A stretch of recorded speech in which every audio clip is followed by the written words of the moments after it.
போய் மகான்களுடைய வழிபாடு வைத்துக் கொள்ளும்போது அங்க ஒரு 10 நிமிஷம் ஆத்மார்த்தமா உட்கார்ந்து வழிபடக்கூடியது சூரிய வழிபாடு வைத்துக் கொள்ளக்கூடிய சிம்மம், நடைப்பயிற்சி மேற்கொள்ளக்கூடிய சிம்மம், வாழ்வில் ஆரோக்கியம் ரொம்ப முக்கியம்.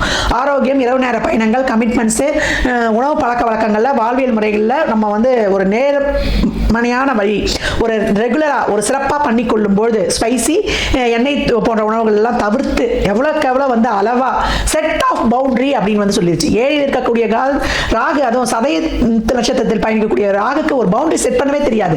அதிகப்படியா விஸ்வரூபம் எடுக்கும் ஒரு சூறாவளி காற்று மாதிரி அது பயங்கரமான புயல் மாதிரி அடிக்கக்கூடிய அந்த இடத்துல ராகு இப்ப ஆகஸ்ட் வரைக்கும் உங்களுக்கு பயணிப்பதனால ரொம்ப கவனம், விழிப்புணர்வு எல்லாமே வேணும். அதுக்கப்புறம் 6 உச்சமாகும். அதுக்கப்புறம் கேது சேர்வாரு. இதற்கெல்லாம் நம்மளுக்கு அருளாளர்களை போல இறைவனையே சதா சர்வ காலமும் சிந்திக்கக்கூடிய சிம்மம் வெற்றி வாகை சூடும். சிம்ம ராசி இந்த வருடம் என்ன மந்திரம் சொல்லணும் அப்படின்னு கேட்டீங்கன்னா, ஓம் விநாயகா நமக.